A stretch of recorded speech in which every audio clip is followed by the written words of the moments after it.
Assalamualaikum warahmatullahi wabarakatuh. Perkenalkan, nama saya Muhammad Afifuddin dengan NIM 2312586. Saya semester 4 kelas MPIC.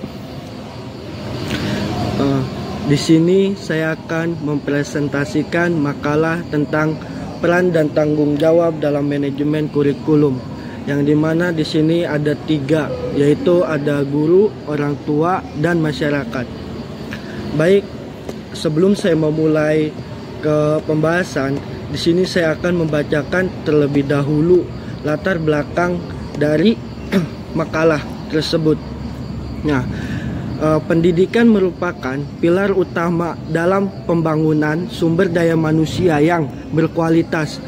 Keberhasilan sistem pendidikan tidak hanya ditentukan oleh kurikulum yang digunakan, tetapi juga oleh bagaimana kurikulum tersebut diterapkan, dimonitor dan dievaluasi secara efektif. Kurikulum yang baik harus mampu memberikan pembelajaran yang relevan dengan kebutuhan zaman dan menyesuaikan dengan perkembangan ilmu pengetahuan dan teknologi. Nah, manajemen kurikulum mencakup perencanaan, implementasi, serta evaluasi kurikulum yang dilakukan secara sistematis oleh berbagai pihak yang terlibat di dunia pendidikan. Guru sebagai pelaksana utama di kelas memiliki peran krusial dalam memastikan kurikulum dapat diterapkan secara optimal sesuai dengan kebutuhan siswa. Nah, mungkin itu saja latar belakang yang dari makalahnya. Kita lanjut ke pembahasan. Yang pertama di sini ada peran dan tanggung jawab guru dalam manajemen kurikulum. Nah, di sini kurikulum memiliki dua sisi yang sama pentingnya, yakni kurikulum sebagai dokumen dan kurikulum sebagai implementasi. Guru merupakan aktor utama dalam implementasi kurikulum di kelas. Beberapa peran utama guru dalam manajemen kurikulum antara lain yaitu peran guru. Yang pertama, pelaksanaan kurikulum. Peran guru sebagai implementasi atau pelaksanaan kurikulum. Pada peran ini, guru hanya bertugas untuk melaksanakan kurikulum yang sudah ada. Nah, sebagai implementers, guru hanya menerima berbagai kebijakan pengembang kurikulum. Guru tidak memiliki ruang untuk menentukan isi kurikulum maupun menentukan target kurikulum. Guru hanya sebatas pada menjalankan tujuan kurikulum, yaitu materi, strategi, metode, sumber belajar, serta evaluasi waktu, dan semua komponennya telah ditentukan oleh pengembangan kurikulum. Yang kedua itu pengembangan kurikulum. Peran guru sebagai developer atau pengembang kurikulum. Peran sebagai pengembang kurikulum, guru memiliki kewenangan dalam mendesain sebuah kurikulum. Guru bukan saja dapat menentukan tujuan dan isi pelajaran yang disampaikan, akan tetapi juga dapat menentukan strategi apa yang harus dikembangkan, serta bagaimana mengukur keberhasilannya. Sebagai pengembang kurikulum sepenuhnya, guru dapat menyusun kurikulum sesuai dengan karakteristik, visi, dan misi sekolah, serta sesuai dengan pengalaman belajar yang dibutuhkan. Itu untuk peran guru. Di sini juga saya akan menjelaskan perihal tentang tanggung jawab guru, yang dimana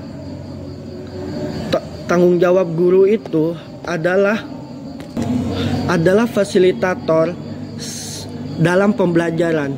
Nah, sebagai fasilitator, terutama dalam memanfaatkan media dan sumber belajar, ada beberapa hal yang harus dipahami oleh guru.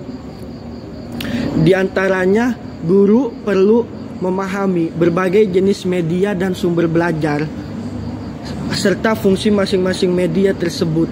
Guru perlu mempunyai keterampilan dalam merancang suatu media serta memanfaatkan berbagai media.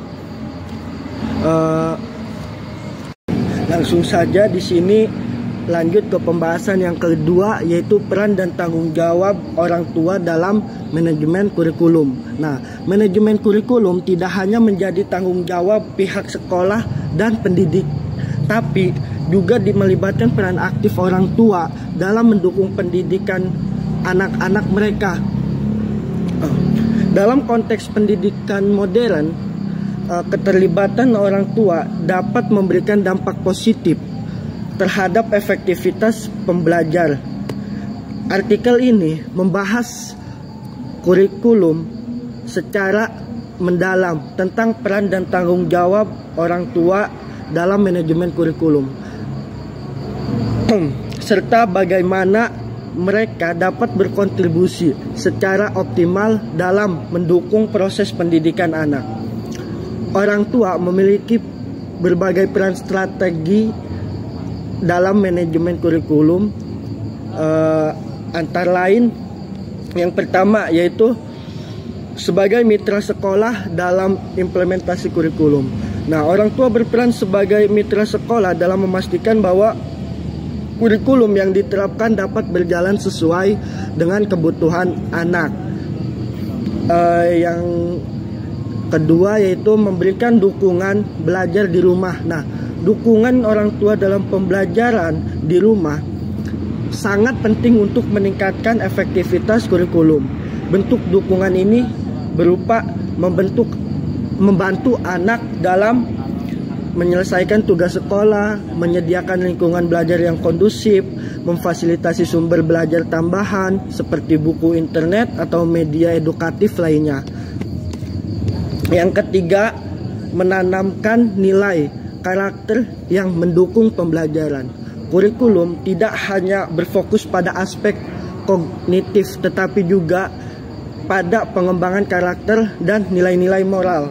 Orang tua memiliki peran penting dalam menanamkan nilai-nilai. Yang keempat itu mengawasi penggunaan teknologi dan pembelajaran. Dalam era digital, teknologi menjadi bagian dari sistem pendidikan.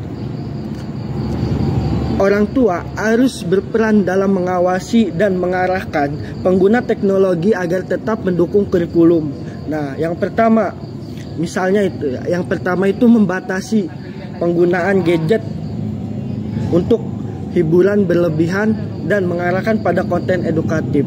Yang kedua, mengajarkan anak tentang literasi digital dan keamanan cyber.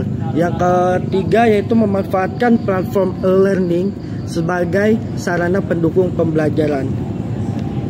Nah, di sini juga ada tanggung jawab orang tua, yaitu yang pertama berpartisipasi dalam kegiatan sekolah. Nah, orang tua bertanggung jawab untuk ikut serta dalam kegiatan yang berkaitan kurikulum sekolah.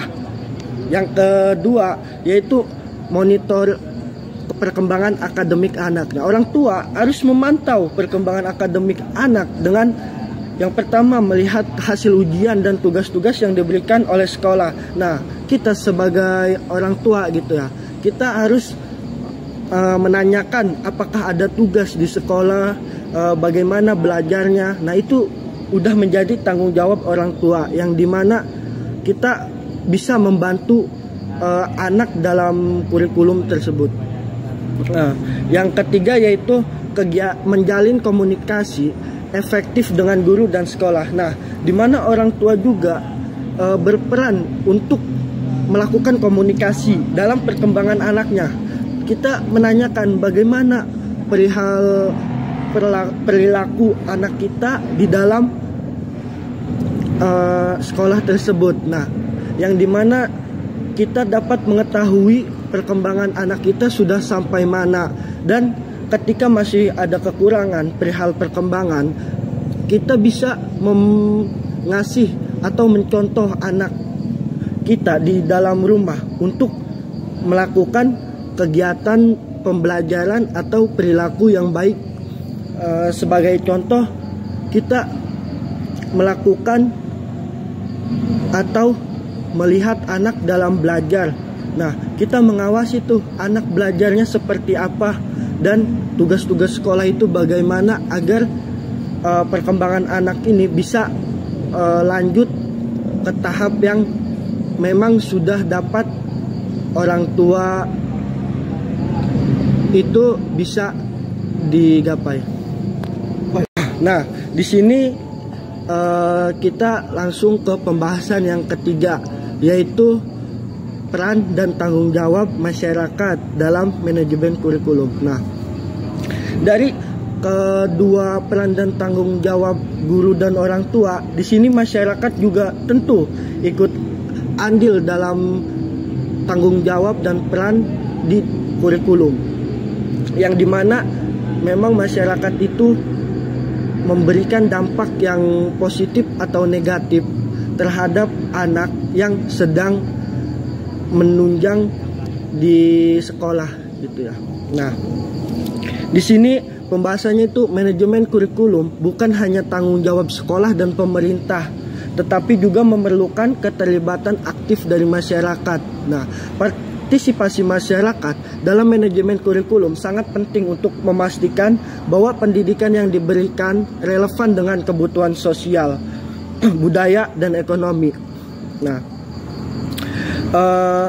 yang dimana masyarakat memiliki beberapa peran penting dalam manajemen kurikulum, yang antara lain yang pertama itu sebagai mitra dalam pengembangan kurikulum. Nah, masyarakat berperan dalam memberikan masukan terhadap pengembangan kurikulum agar lebih relevan dengan kebutuhan sosial dan dunia kerja. Bentuk kontribusi masyarakat dalam pengembangan kurikulum yaitu yang pertama memberikan wawasan tentang perkembangan industri dan kebutuhan tenaga kerja kepada pihak sekolah dan pemerintah. Yang kedua, berpartisipasi dalam penyusunan kurikulum berbasis kompetensi di sekolah. Yang ketiga, itu memberikan masukan terkait nilai-nilai sosial dan budaya yang perlu dimasukkan dalam kurikulum. Di sini juga masyarakat berperan sebagai sumber daya pendidik. Masyarakat dapat menjadi sumber daya pendidik yang mendukung implementasi kurikulum melalui berbagai cara. Di sini ada 3 cara, yaitu menghadirkan profesional atau praktisi industri sebagai pembicara dalam kegiatan sekolah. Nah, di sini kita mengadakan seminar perihal keprofesionalan atau praktisi yang ada di bidang industri, di mana di seminar itu kita dapat melakukan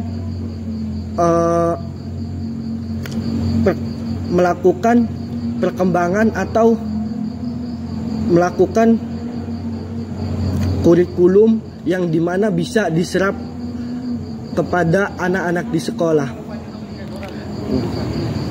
Di sini juga masyarakat sebagai pengawas dan evaluator kurikulum. Nah, masyarakat berperan dalam mengawasi pelaksanaan kurikulum di sekolah agar berjalan dengan baik dan sesuai dengan standar pendidik. Peran ini dapat diwujudkan dalam bentuk mengawasi kinerja sekolah, menyampaikan kritik dan saran, dan berpartisipasi dalam program evaluasi. Nah, di mana kita sebagai masyarakat juga dapat mengevaluasi atau mengawasi sekolah tersebut. Misalkan sekolah tersebut melakukan kesalahan. Nah, kita sebagai masyarakat mengevaluasi atau mengadakan rapat bersama guru-guru yang dimana di situ membahas tentang perilaku ataupun kurikulum sekolah, yang dimana bisa kita terapkan di dalam pekerjaan ataupun masyarakat yang menguntungkan bagi seorang pendidik. Nah, tidak hanya sebagai pengawas, tetapi masyarakat juga sebagai fasilitator dalam pembelajaran non formal, yang dimana kita mengadakan program pelatihan keterampilan bagi siswa dan masyarakat. Ada juga kegiatan ekstrakurikuler berbasis komunitas seperti seni olahraga dan kewirausahaan. Nah, dimana di sini masyarakat juga bisa memberikan pembelajaran non formal, yaitu kita mengadakan pelatihan ataupun seminar-seminar kepada seorang pelajar gitu, yang bisa mengembangkan siswa yang ada di sekolah tersebut. Mungkin dari pembahasan yang saya sampaikan tadi, dari ketiga peran dan tanggung jawab kurikulum dalam guru, orang tua, dan masyarakat, sampai sini saja. Nah, mohon maaf apabila ada kata-kata yang salah ataupun kata-kata yang terbata-bata, itu mungkin datanya dari saya. Namun, jikalau ada kata-kata yang benar, mungkin itu datanya dari Allah. Sekian dari saya. Wallahul muwaffiq ila aqwamit thoriq. Wassalamualaikum warahmatullahi wabarakatuh.